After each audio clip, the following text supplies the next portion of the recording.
What part of that formula, if we can make a mythical formula of using our abilities to pick some winners here, how important are these jocks in getting these horses out of the, well, obviously important in getting them out of the gate, but in the overall handicapping picture, in your opinion? Well, in the overall handicapping picture, let me explain one thing to you so that you realize there are no apprentices in quarter horse racing. Anybody who comes to a quarter horse track as a jockey better be prepared, he or she, to know what he's doing. There is no weight allowance, Greggy, given for inexperienced riders. Right, like there is in the thoroughbred. Absolutely. The group of riders now at Suffolk Meadows are a good group, other than what we had to begin with 19 weeks ago. The fellows who settled in there now, Ronnie Jones in particular, are very good. Wade Marsh and Mark Bordelon and Mark Matlock. So you are dealing with some select jockeys now. We've had 41 jockeys win at least one race since the meeting began, but we're now down to a group of 6 or 8 who are all very talented, and I don't think that the jockey is as important as that horse getting out of that gate, because I think it's the trainer who brings the horse to perfection. He can call on any 3 or 4 or 5 jockeys to get the job done. Sure. Yeah. Bordelon from the rail, is he tough?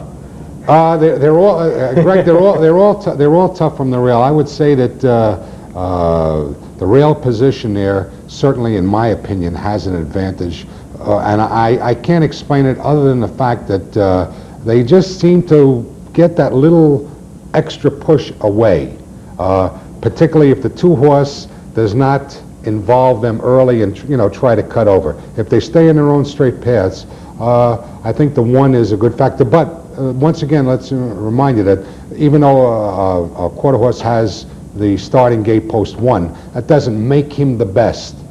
He still has to show something on that form. Certainly. Okay, Jack, we got a phone line all lit up. Let's go to those and keep things moving here. Jack Lee is on with us tonight about quarter horse racing at Suffolk Meadows. Hi, you're on OTB Live. Go ahead.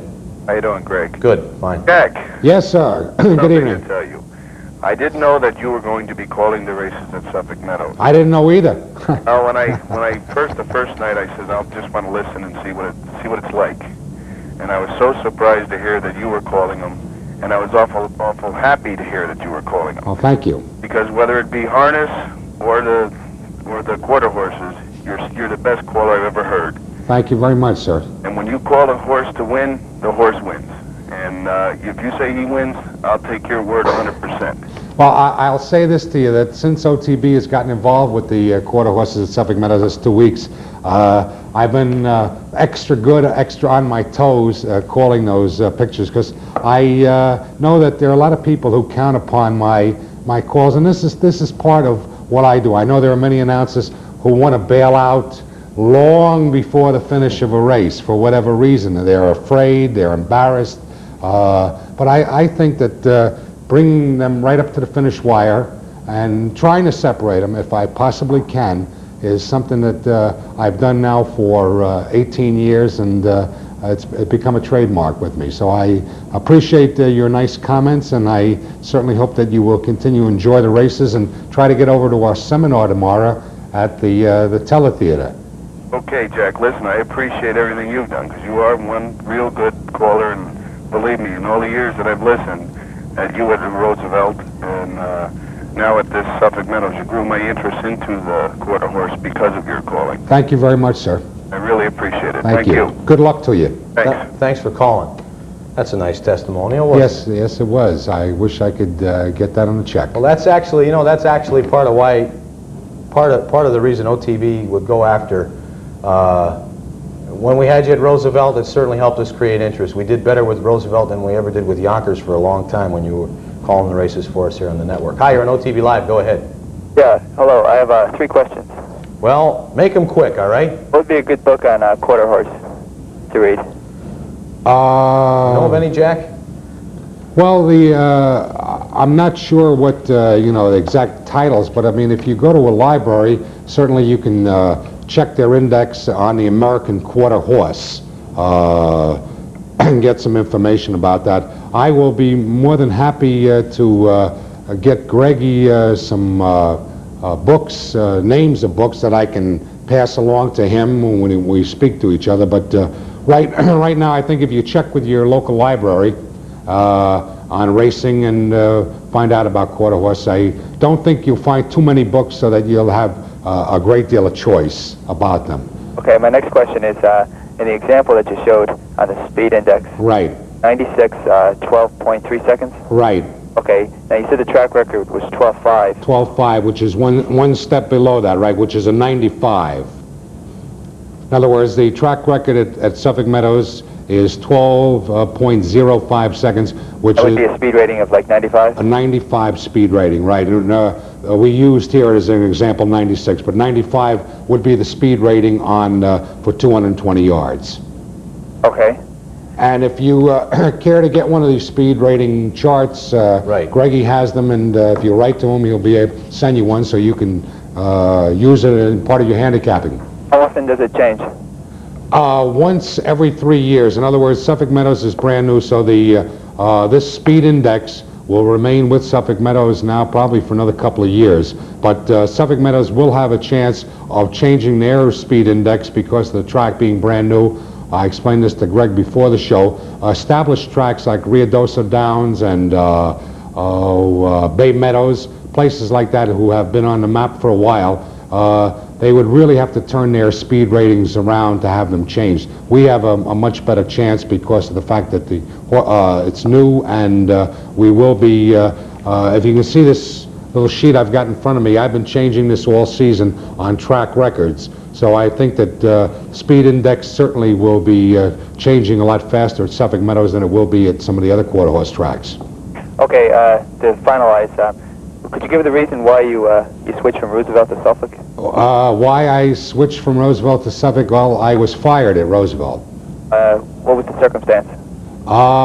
Personality conflicts. Okay. Have a good evening, man. Thank you. Thank you. Thanks for calling.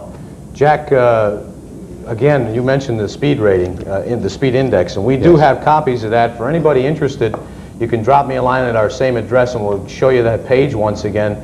That's OTB Live, care of Greg Giorgio, 510 Smith Street, Schenectady, New York, 12305, and we'd be glad to send you a copy of the full speed index from the American Quarter Horse Association as it appears and Jack will talk more about this tomorrow at the seminars as well.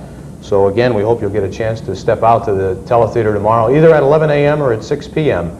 and get more insight into the world of quarter horse racing. And don't forget that we resume racing on Thursday night. Thursday, Friday, Saturday, and Sunday. We race 4 nights a week, and we're certainly happy that OTB, particularly Capital, is involved with the simulcasting, and I certainly hope if you haven't seen quarter horse racing, you're in store for a lot of excitement, a lot of thrills. We do not prolong the agony as there are certain tracks around which keep you guessing for over 2 minutes. We get the job done anywhere from 12 to 46 seconds. There you go. There you go. Again, the phone number is 370-1315. Jack, it's a fairly new thing, but OTB has perhaps had some impact. What has been the reaction so far around Suffolk Meadows as to our involvement? The horsemen and management are very happy that OTB is involved, and I think they're only sorry that you didn't get involved sooner, Greg. This Thursday starts the 20th week of the meeting, and I think that the enthusiasm would have been a lot bigger on Long Island had OTB been involved earlier, but they've certainly made an impact in 2 weeks, and we're very happy about it. Jack, you mentioned something earlier to me about the officiating, and you saw a circumstance the other night, and it seems to me that you feel that the officials are beyond reproach from what you can estimate at Suffolk Meadows. Could you tell us a little bit about what happened the other night? Right. Well, Greg, as you all know, if you follow racing, there was a problem in Saratoga with a horse that was disqualified who wasn't there when he was supposed to be there. And I said to myself, gee, nothing is ever written particularly about